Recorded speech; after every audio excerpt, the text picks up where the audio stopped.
Welcome back to Philosophy versus Science. I'm your host, the voice of science, and tonight we ask again the eternal question, does God exist? But I'm not here alone. Our guest tonight is David Hume, the 18th century Scottish philosopher who became one of the most relentless critics of religion.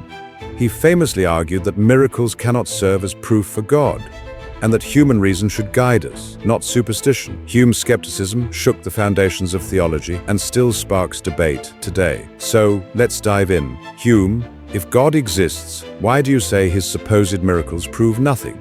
Tell me this. If a miracle is just a violation of the laws of nature, why should I ever believe it happened?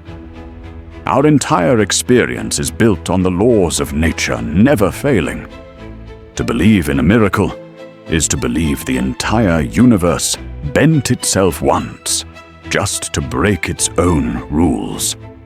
Which is more likely, that nature broke or that someone lied?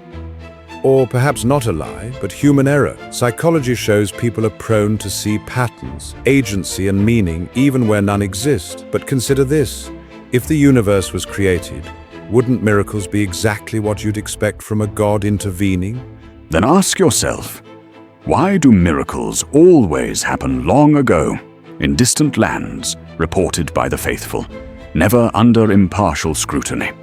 Show me one miracle that survives the test of evidence, and I will reconsider. Until then, miracles are simply the stories of men, not the acts of gods. And yet billions take those stories as truth. Entire religions rise on the testimony of miracles. Can we dismiss them all as human invention? Not invention, but exaggeration, wishful thinking, ignorance. Remember, ignorance once called thunder the anger of heaven. Ignorance once thought plagues were divine punishment. When knowledge arrives, miracles retreat. What is left of God when the miracles vanish? I want to hear from you here. Imagine you witness something unexplainable. A healing, a vision, a voice in the night. Do you call it a miracle?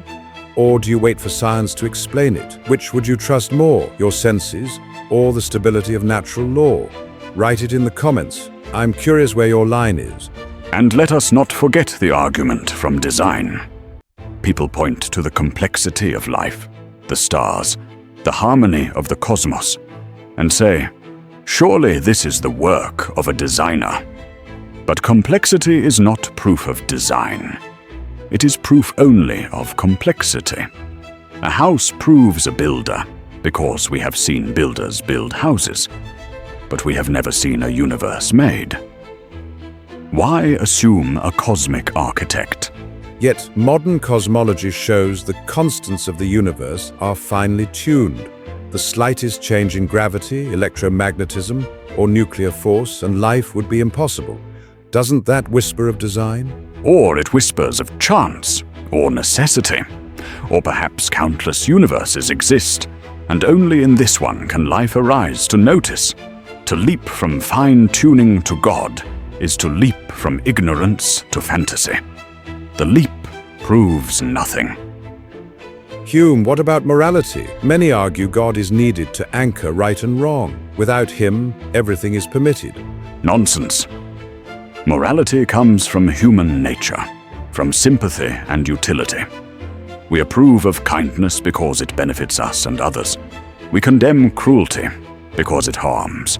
No divine command is required.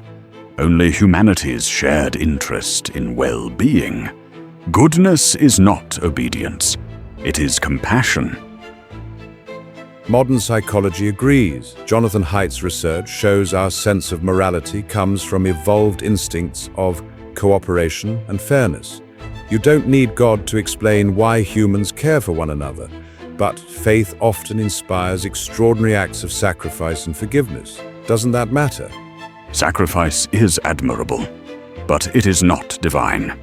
Humans are capable of nobility without heaven's orders. To credit God for human virtue is to insult humanity. Think with me here. If morality is possible without God, what does that mean for faith? Do you believe goodness must come from above, or can it be built from human empathy alone? Drop your view in the comments. Not just a word, but your reasoning. I'm waiting to see where you stand. So where does this leave us? With testimony of miracles too weak to believe, with design arguments too vague to prove, with morality explainable by human nature, I find no need for God in any of it. And yet, absence of proof is not proof of absence. Cosmology, physics, and neuroscience can trace many things, but not everything. Some questions remain unanswered, some mysteries endure. Then let us be honest. To say, we don't know, is wiser than to fill the void with superstition. Ignorance is not evidence for divinity. Better to live in uncertainty than in illusion. Still, Hume, don't you wonder if the mystery itself is a kind of evidence that our longing for meaning, our hunger for transcendence, may point beyond ourselves? No. Our hunger proves only that we are hungry. Desire does not guarantee fulfillment. We desire immortality, but we die. We desire perfection, but we fail. To confuse longing with truth is the oldest of errors. So, miracles, morality, design. Hume dismantles them all. Science offers explanations, but also admits mystery. The question remains wide open. Now it's your turn. If you sat at this table, what would you say? Are miracles proof or stories? Is morality divine or human? I want your answers. Let's continue this debate in the comments. My conclusion is clear. God is not proven, and until he is, reason demands doubt. Live freely, think boldly, fear nothing. And my conclusion is this: the mysteries endure, and humility is the path. Explore boldly, question deeply, but leave space for what we do not yet know. If this debate stirred your thoughts, stay for the next round. Subscribe if you want more, but most of all, join the conversation.